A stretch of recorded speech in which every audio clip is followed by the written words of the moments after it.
The view from here is something magical. Having the sea in Gaza is something very, very beautiful. And this might be our only escaping window.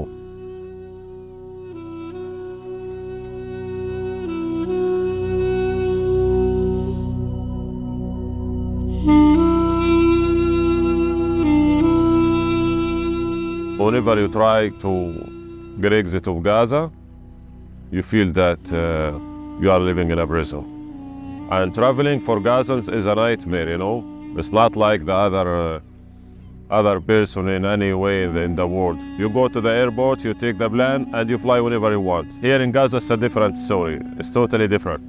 You have to take many taxis, you pay many fees. You have to afford waiting a lot of times. You need if you travel to Egypt, for an example, on Thursday, you have to prepare yourself by Monday. So it's a nightmare.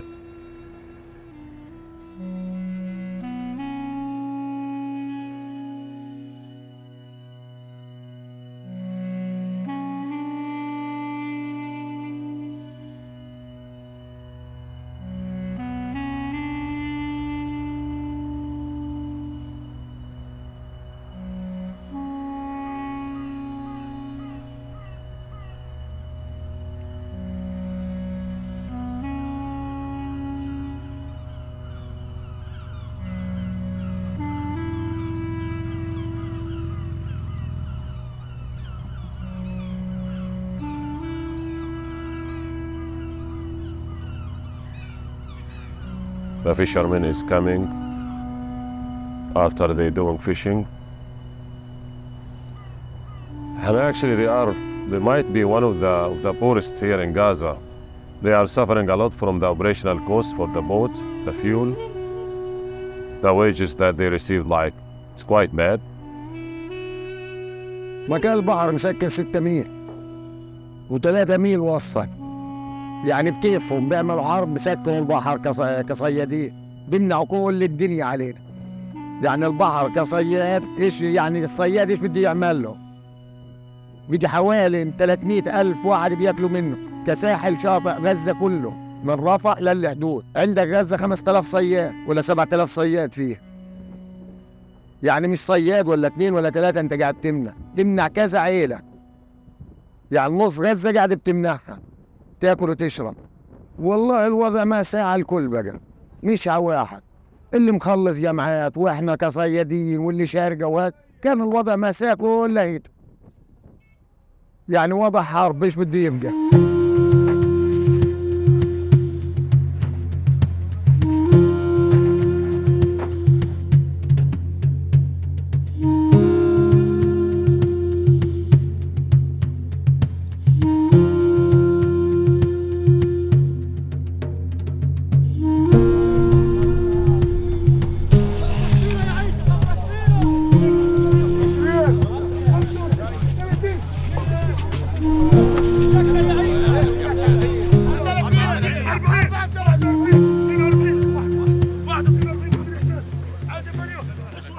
يعني في 2006 كان البحر برضه ممنوع، منعينه اليهود. كنا نصرع على عتيقنا كصيادين، وهاد لقمة العيش وهاد صرحنا وجينا طولنا عادي يعني في 2 ميل. عواد غزة اجى الطراد اخوي اللي هو اخوي طخوا اليهود واستشهد. هذا اصعب يعني موقف صار معنا. وهذا ابنه برضه اليهود لحقوه على خان يونس عشان في حسكات شاردة من دبلة من الجنوب، واجا والنظر عنده اختفى بالمرة. يعني بني ادم شاب عمره 24 25 سنة وعنده 6 اولاد عيلة، راحت عينيه. لا مؤسسات بدها تنزل له رواتب ولا أسرة ولا أي بني آدم ولا جمعية ولا أي الصيادين. يعني المفروض في جمعية في زراعة اللي زي هذا صياد راح معاناة عنده يطلعوا له راتب. لا له راتب ولا له غير ولا له ما يحزنون، وهي أبوه اختيار. يعني مين بده يصرف عليه اللي زي هذا؟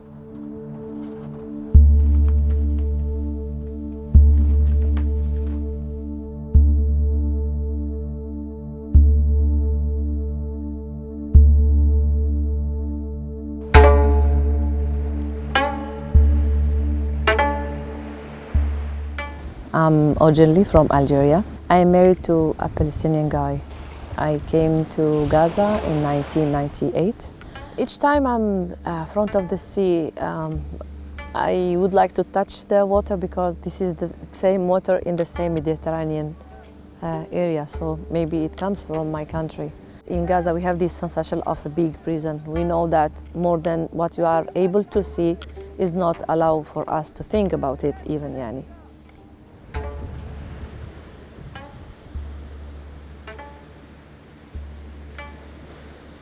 I was born here, I love here, I have no regret being here. I have many friends who migrated out, but no, I stayed, I struggled, I planned that in my children. So this is our land, nobody is kicking out.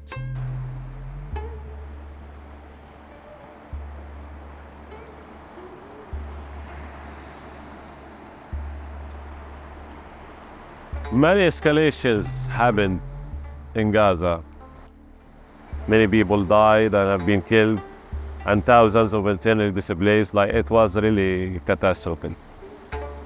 And then the recent escalation, the 11 days in this year in May, was even worse. It's almost every 1 or 2 years we have some sort of war. I attend in Gaza 4 wars and 10th escalation. I can't remember how much. Like, I remember the 2008 and 2009, and then for maybe lasted 51 days. It was in the winter at the end of 2008. It was really catastrophic. And then, like, after a bit of time, 2012 was 6 days. And then in 2014. 2014, actually, I can say my house was hit almost directly. It was few meters from my house. There was an air strike. But 2021 was the worst from the size of the shelling, and they targeted towers where families are living there, and as you see in the media, children were buried under the rubbles of the buildings. I remember one family who had only one child survivor, an infant, I believe. This kind of bombardment or escalation stress on showing us or to prove for us as Palestinian people or people who live in Gaza that we are not able to do anything. You are just here to see and to wait what will be the next. You can imagine how feelings you will have in that moment. You are afraid, you are terrified, you have children, you have a wife, you have a mother. Trying to calm them down and making them safe, but they deep down they know that I'm afraid. and they were afraid also. We was actually a family very close to to my family, you know. They have been targeted directly while they are sleeping. I mean, the wife, the husband, the kids, all of them, they have died by so. We lost one of my colleague. He was a psychiatrist. They bombarded his apartment and the whole family was disappeared at all.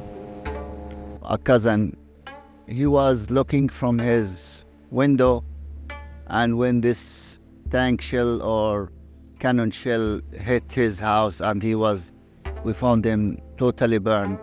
It was very terrifying. Months have been passed since the May escalation, the 11 days of hostilities. But we still, hearing the drones, and we still hearing the military planes moving in the sky of Gaza. So, it's recalling the terrifying and the bad memories that we had during the escalation. And it's really annoying all the time when you go to sleep and you think about this bad memory. Drones have become like an integral part of our life here. They never leave the sky of Gaza Strip. They always watching us. This noise is a horrible one, tamam, and you can never cope with this noise, never. Interrupt our confidentiality, our secure place, our closed place, because it's so strong. Sometimes we know that there is an airstrike coming because of the sounds of the drones that focused in one area. We can't also watch TV because they distort the satellite transmission, and you can't watch news or movies or cartoons for children. So this is one of the worst things that we live, one of the nightmares that we live in Gaza. One of the main demands of people in Gaza, but it was not, like a hidden hope, to speak during the negotiation to stop these drones and even its noise, because it's crazy.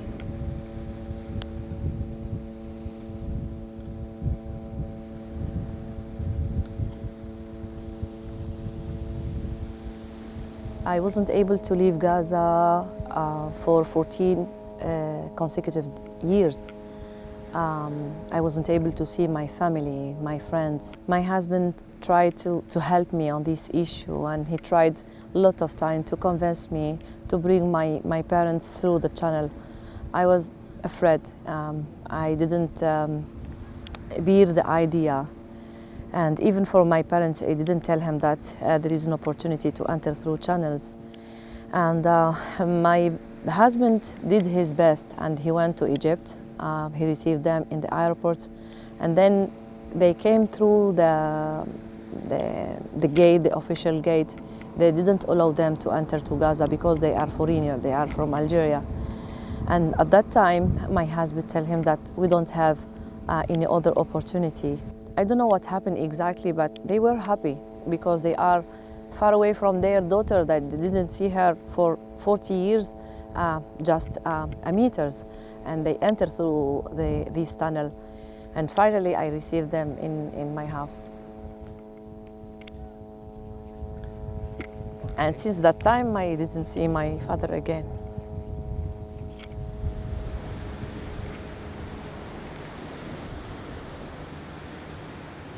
If I had the 3 wishes, I would start by Gaza. I wish for Gaza peace. For Gaza, I hope, inshallah, to be like the other countries, to be free. And for myself, I wish that I can have my own home and I can find a job out of Gaza. Because when I look at the eyes of my children and I see that they are terrifying and I cannot do anything for them, I start to blame myself or to blame our destiny. I don't know who to blame, to be honest. But I know it that I need to do something. And I start to think that I need to take my family and to live out of Gaza? For my family, I hope that they will find the best way, for my kids, for example, to find the best place where to live better than me, I mean. And for me, maybe if I could bring something from outside, I will bring planes, and they will establish or make an airport to be able to travel when I want and to return when I want. Well, you know, I am a Liverpool fan, so I wish one day they have a football game here in Gaza.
I'm a driver. I work on my car. And it's my cousin's car. I work on it just for making money and for live. I never been outside the street, but I want to go to Spain, to Santiago Bernabeu, you know, and Camp Nou, because I love football. But I will come back to Gaza because it's my country and I love it. It's a place you can't leave it forever. It's Gaza. I lost my cousin in 2018. He died with a bullet in his chest from the Israel. I live forwards 2008, 2012, 2014, and 2020, last May. Last May I was in the middle of the war. I was in a strip called Saraya. That's where I live. So the bombs were everywhere. If I had 3 wishes, I will start with the wish for Gaza. I wish Gaza and Palestine get free. For my friends and family to live a nice life. And for me to have a family, to have sons and daughters, to pray for God. For first of all, that's the thing, of course. Without God, we are nothing. He's everything.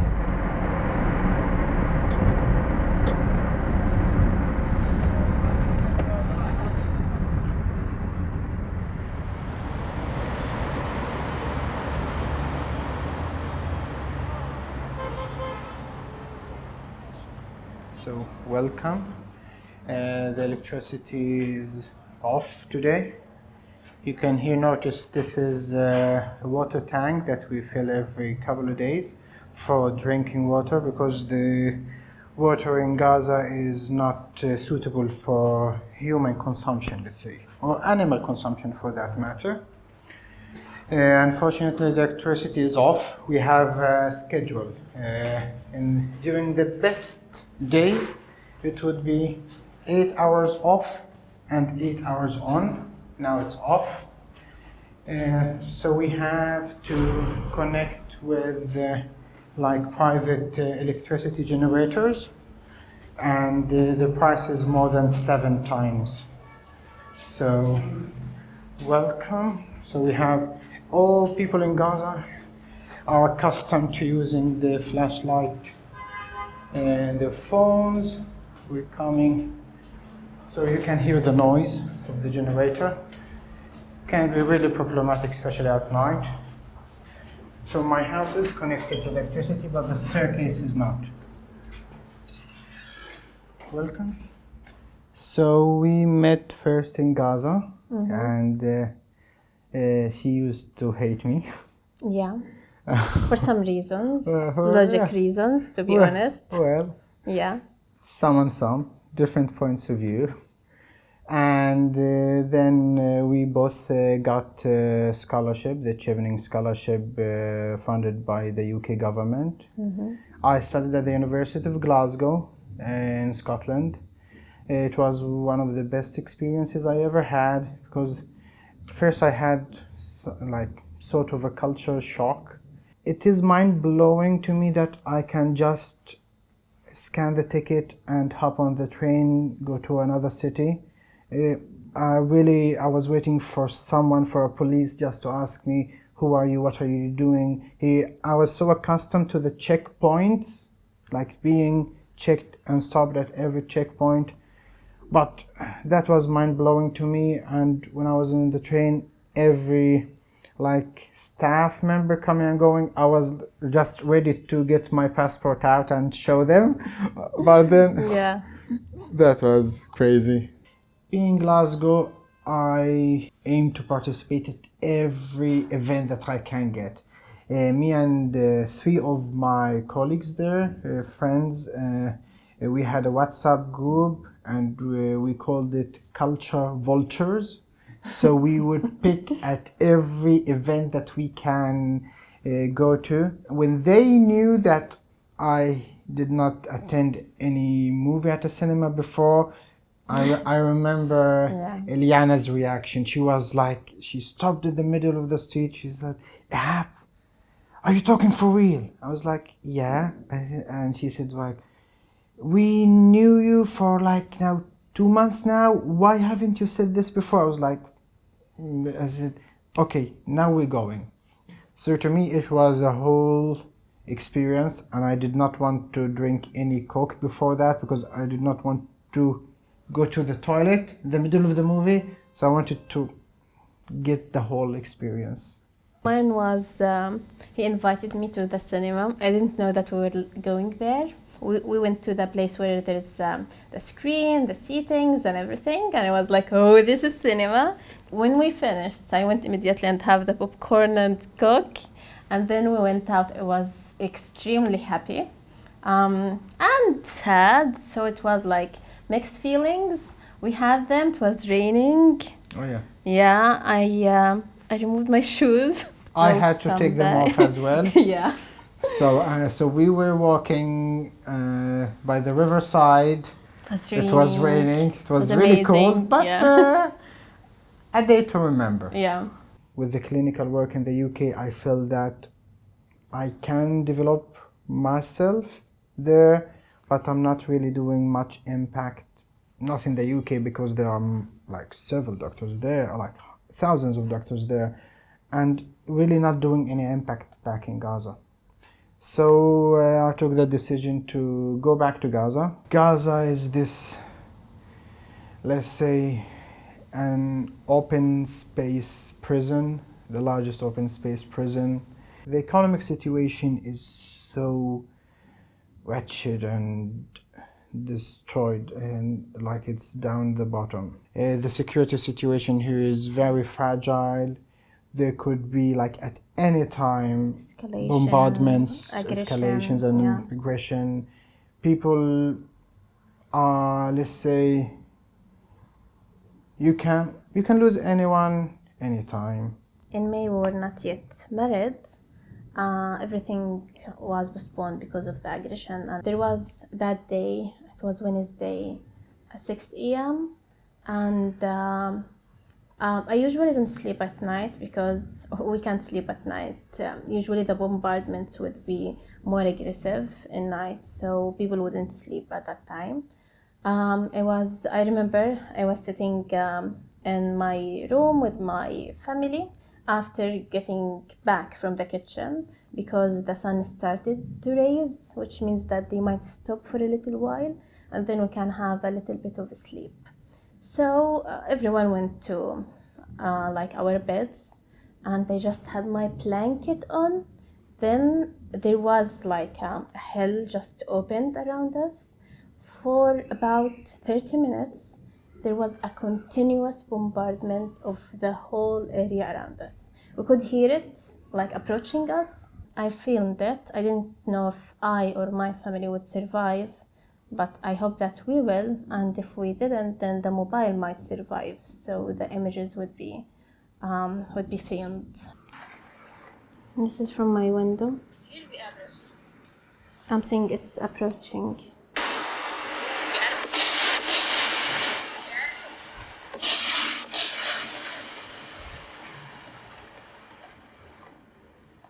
This is her sister lives on the first floor. Yeah. So she took this video, and it's really close by. This child who's 12 is crying the death of his father and younger brother. He's a football player. He's famous for being very good. He's just screaming and saying goodbye, Dad.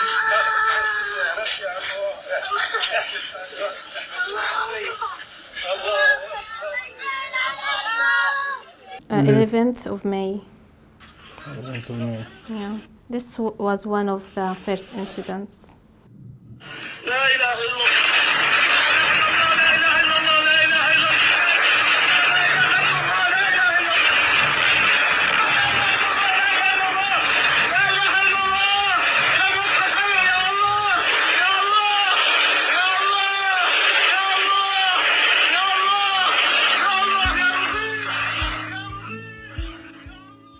There was a night of heavy bombardment, and there was this airstrike that hit Al-Wahda Street. It's fairly considered a very safe area. It's just close to a Shifa hospital at the center of the city, so fairly considered safe.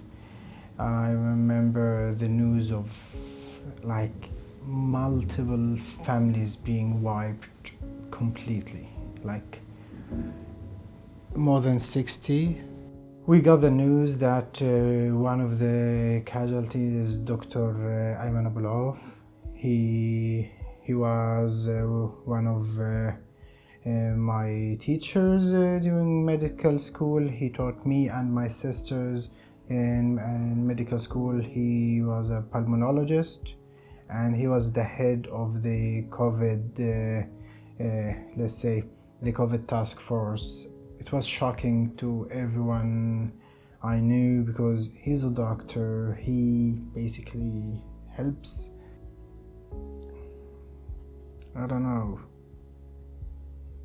Felt sometimes like, way disconnected from reality, because like here he is, the night before was working in the hospital, the other day he was just lying still. If we had 3 wishes, Yeah. I wish that we have a long, productive life together. Full of experiences. Yeah, full of new experiences, exploring either the world, different cities, different cultures. When I was in the UK, I always had that wish. Whenever I see a beautiful scenery or just in the theater or even the cinema, I wished all of that to everyone I knew. They deserve a better life, better experiences, even if just seeing that very beautiful scenery that we had the chance to. And the third, I don't want to be like the usual wishes of the beauty pageant, But it really is like for Palestinian people just to be able to live in peace. They are, after all, human beings who just wish to be normal, to end the occupation and just be able to live.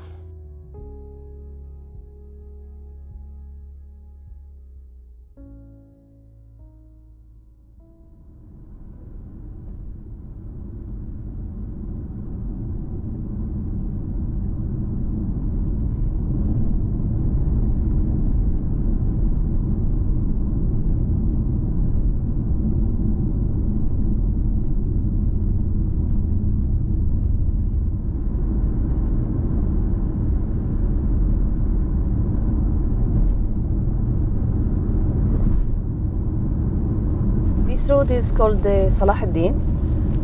It crosses all Gaza Strip from Erez to Rafah. We are going now to meet Mr. Hisham Abu Nadif. He's a counselor. He's living in El Garara area in Khan Yunis. Since 2008, he lost his house twice. His house is close to the border, and several times they have this kind of incursion, so they are always under stress, and they have this fear to live the same experience of losing their houses in this area.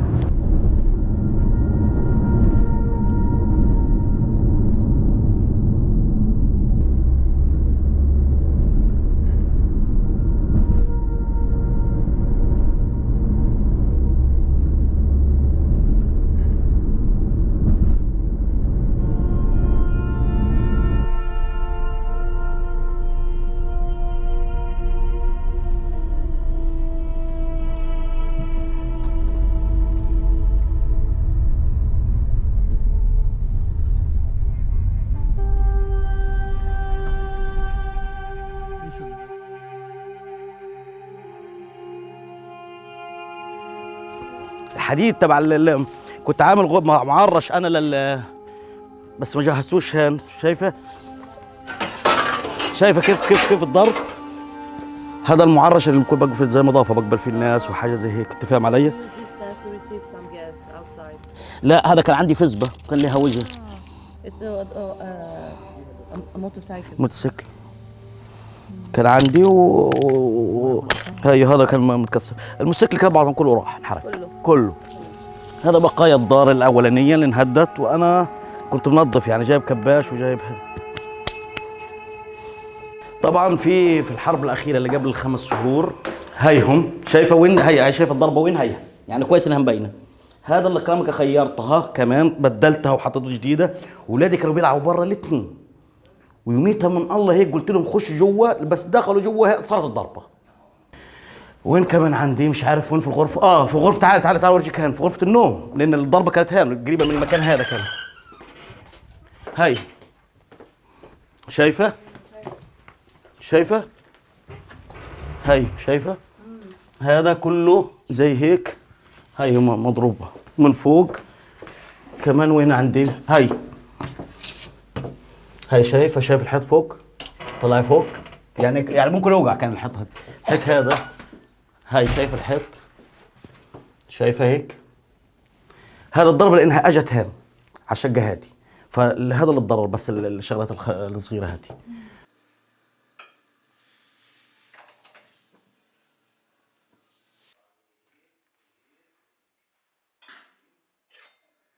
هذا لما صارت حرب 2014 كانت هذه مولوده إلها بس 10 ايام، فاحنا خلاص عرفنا انه الوضع ما فيش امكانيه ان نضلنا اكثر من هيك. يعني احنا طلعنا من هنا 12 ليلا، الاسعافات بنتصل عليها مش راضيه تيجي، فيش تنسيق، مناطق مغلقه بسموها. فصرنا نجري، قعدنا نجري يمين هان لصلاح الدين. تخيلي المعاناه ايش. والله الحيوانات معنا تحت رجلينا مشيت، مين قادر تحسي يوم القيامه واحنا ماشيين. وصارت هذه كانت عمرها كنا يعني هذه مريضه في ودنها، عندها ثقب في الاذن. انت فاهم علي؟ هذا صحيح، هذا من القصف. راسي عندك وتحبش عنا وراسي. احنا ما عندناش حدا في الحمد لله وانا سليم وهو سليم. حكى لي يعني وديت على دكاتره كتار، انا حكى لي نتيجه ضربه قويه عامله ثقب شديد من هي رضيعه وانا بجري فيها لحتى الان.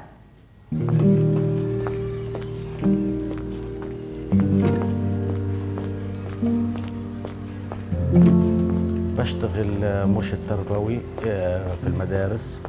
إلي 14 سنة يعني بقدم هذه الخدمة في المدارس، ومنطقتنا ما فيش فيها متعلمين، يعني احنا معدودين على الأصابع اللي متعلمين، وأنا الوحيد اللي أنا أخصائي نفسي، والناس كلها بتنظر إليك إنك أنت اللي بتساعد، فلو أنت انهرت مين بده يساعدنا؟ أنت فاهم علي؟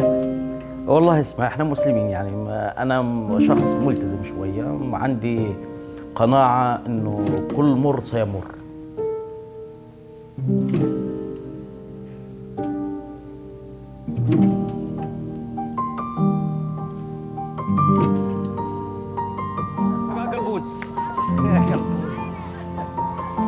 سلامات سلامات. يعني خبرات المؤلمة المشكلة انها اكثر من السعيدة، يعني انت زي ما انت حكيتني، يعني شفتي الوضع انه حياتنا هنا حياة صعبة جدا، ولا حاويات للزبالة، ولا طرق زي الخلق، ولا مكان ترفيه، ولا مطاعم، ولا محلات، ولا حاجة. الناس هنا عايشة على ببساطة جدا، بدها حاجة بدها تروح لصلاح الدين وتمشي مشوار طويل عشان ترجع، يعني كمان منقطعين عن الحياة. الكهرباء من جديد دخلت، الكهرباء من جديد دخل، الانترنت من جديد دخل. بحس انه لا، في طالما انا عندي قدرة، ادام انا عايش يبقى انا موجود، وادام انا موجود انا قادر على العطاء، وطالما انا قادر على العطاء لازم اعطي. وخصوصا لما انت تكوني شاعرة بالألم وانك مجربة هذه المعاناة، وتشوفي اطفال قدامك بيعانوا نفس اللي كنت انت شايفاه قبل فترة، فبيصير الواحد عنده دافع قوي انه لا، انا عانيت، مش لازم غيري يعاني، لازم انا اساعد غيري. احنا من 2008 طبعا اعتقلونا اليهود، وطبعا تم تجميعنا في المدارس هنا كلنا. طبعا عشان احنا بنعرف عبري او بنعرف اللهجة العبرية، لو انه بيقولوا في حدث امني صار عند الحين، المجندة بتحكي لمين؟ لرفقاتها، وبتعصب وبتشتم وقاعدة ماسكة حالها، فبنقول ايش في؟ قال في ناس ميتين عند اليهود جوا، فبيقول المجندة طالبة من الضابط انها تقتلنا. هان كله يعني كله صدم، يعني قال لك احنا ميتين، فبدينا نرفع نعمل على عينينا نرفع. فاثناء رفعنا طبعا الجنود كثير حوالينا بيضربونا زي هيك برجليهم، يعني رجع تاني غمي عينك بيخافوا من. فالمجندة مش عارف بجنون بتصرخ وماسكه سلاحها وبتشك وبدها تضرب، يعني بدها تقتل، وهذاك الضابط بيمنعها بيهدي فيها. المهم اتفقوا بينا، قال لي ما بقدرش اقتلهم لانهم هذول مرقمين وطالعين، والصليب الاحمر معه على علمهم ان احنا ماخذينهم، فلو قتلناهم هنتحمل مسؤوليتهم. بشكل الحوار هذا اللي احنا فهمناه من خلال الترجمه تبعتنا. بعدين خذونا لوين؟ لجوا. في جوا حكوا معنا، قالوا لي انه بقول له يعني احنا ليش هيك؟ احنا ما بنعمل حاجه، احنا سكان عاديين. قال لا، انتوا عندكم من عندكم بيجي الضرب علينا، فهي بيتك على الكمبيوتر، شايف بيتك وبيت هذا وبيت هذا، كل البيوت اللي هشيل لك اياه، ما كانش اخلي ولا بيت لك. يزيلوا في البيوت بيت ورا الثاني ورا الثالث ورا. فرجعنا وبدينا عاد الناس ترجع المساعدات تبني البيوت للناس. هذا الحدث اللي صار معي بالضبط. لو انا عندي حدا يحقق لي الثلاث امنيات هذه، او في حدا باستطاعته يحقق لي الثلاث امنيات، انا لي بس 3 امنيات. الاولى بتخص عائلتي، وهذا المهم انه كلهم بسلام، وارجع ارمم البيت تاني اللي حواليه البيت الخراب اللي صار. الامنيه الثانيه اللي هي على المستوى الشخصي، انه بدي حدا يساعدني انه انا اكمل ماجستيري، لانه انا بعاني كثير من الديون وبسبب هذا الموضوع. الامنيه الثالثه بغزه، انه انا ما بتمناش اي حروب، بتمنى انه غزه الوضع الاقتصادي تفتح على العالم يقدر يخش عليها وتطلع منها، لان احنا بسجن كبير. شكرا لكم.